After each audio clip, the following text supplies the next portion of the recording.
Air इन्डियानि बिरखंनि जाब्रबथाया 8 सान जाबाय। थांनाय 12 जुन खालि अहमदाबादाव जानाय बे गिख्रंथाव जाथाया गासै हादर आरो मुलुगखौ सोमावग्लुंहोदों। दुखुनांथावदि बे गिख्रंथाव जाथायाव बिरखं सिङाव थानाय सा 230 दावबायारिफोर आरो सा 12 क्रू मेम्बारफोर गासै सा 241 सुबुंफोरा जिउ गोमायो। बेजों लोगोसेनो हा बाहागोआव थानाय गोबां सुबुंफोर, जिब-जुनार, दाउसिन-दाउलाफोरनि जिउ खहा जायो।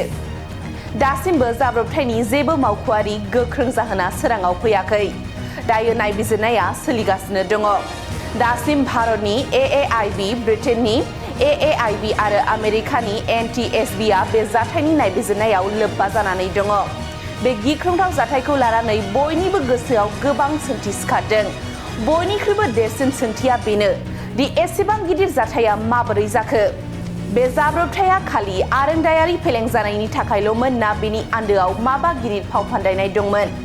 मख'नो गोनांदि बे समाव नायबिजिरनायखौ 2020 मायथाइनि गेटविक जाथायजों रुजुनाय जादों।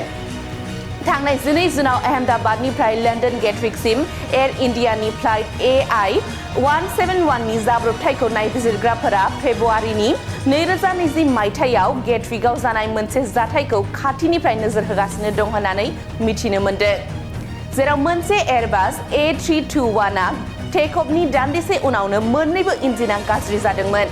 2020 मायथाइनि बिरखं जाब्रबथायनि जाथायखौ नायबिजिरनाय UK एयार एक्सिडेन्ट इनभेस्टिगेशन ब्रान्चआ 12 जुननि जाब्रबथायखौ नायबिजिरनो थाखाय अहमदाबादाव दङ। बिसोरनि नायबिजिरनायाव मोनदों दि इन्जिन फेलें जानायनि जाहोनाव थावनि खान्थियाव गुबुंले जानायमोन।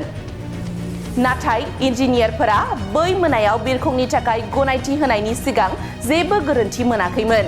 गिबि नायबिजिरनायाव नायबिजिरगिरिफोरा 2020 मायथाइनि गेटविक जाथायखौ रुजुनानै बिरखंआव मोब्लिब गोहो आरो मोन्नैबो इन्जिननि फेलें जानाया जाब्रबथायनि गुबै जाहोन जानो हागौ होननानै आरोंदायारि फेलें जानायनि सन्देह खालामदों, जेराव 2020 मायथाइयाव गेटविक जाथायावबो एयारबास A321 नि इन्जिनफोरा थावाव दै गुबुंले जानायनि जाहोनाव फेलें जादोंमोन, जेराव इन्जिनियारफोरा बिरनायनि सिगां जेबो गोरोन्थिखौ हमनो हायाखैमोन। AI-171 थावनि टेंकफोर आरो थालानि दाखोर-दालाफोरनि मोनसे रासायनिक नायबिजिरनाया सोलिगासिनो दङ। जुदि खामनायाव दै एबा मैला दाखोर-दाला मोननाय जायो अब्ला बियो जाब्रबथायनि मोनसे गाहाय जाहोन जानो हागौ होननानै नायबिजिरगिरिफोरा बुंदों। सासे मावख'गिरिया बुंदों दि थावनि गुबुंले जानाया मोब्लिब गोमानायनि मोनसे सरासनस्रा जाहोन, जायखौ गोबां समावनो बाराव मोननाय जायो। मोनसे गोजोनथाव रादाब। क'क्राझार सहरनि साई मन्दिरनि साखाथियाव R&B र'ड वार्ड नम्बर 6 आव थानाय ब्रह्मानन्द ITI क'क्राझारआ नोंथांमोननि थाखाय लानानै फैदों मोनसे सनानि खाबु। आथिखालनि बादायलु मुगायाव नोंथांखौ साख्रिनि थाखाय साखाफारा खालामनो ब्रह्मानन्द ITI क'क्राझारआ गासै 9 भकेशनेल कर्स लानानै फैदों। आरो बे 9 भकेशनेल कर्सफोरा जादों electrician course 2 years course, stenography 1 year course, COPA computer operating and programming assistant 1 year course, beauty and wellness 1 year course, sewing technology 1 year course. Beauty and wellness आरो सिविं टेक्न'ल'जिआव नोंथाङा बेसेनाङै मुं थिसननो हागोन। ब्रह्मानन्द ITI क'क्राझाराव हाइलि क्वालिफाइड फेकाल्टिस दं आरो 100% जब एसिस्टेन्ट। बेजों लोगोसेनो बेयाव फ्लेक्सिबल क्लास टाइमिंनि खाबुबो दङ। बेयाव CIPET, टुल गुवाहाटी बायदि नेशनेल इनस्टिट्युटफोराव एजुकेशनेल टुरनि थाखाय लानानै थाङो आरो रेलवे वर्कशप, बङाइगाव, APDCL बायदिफोराव इन्टार्नशिपनि थाखाय दैथायहरनाय जायो।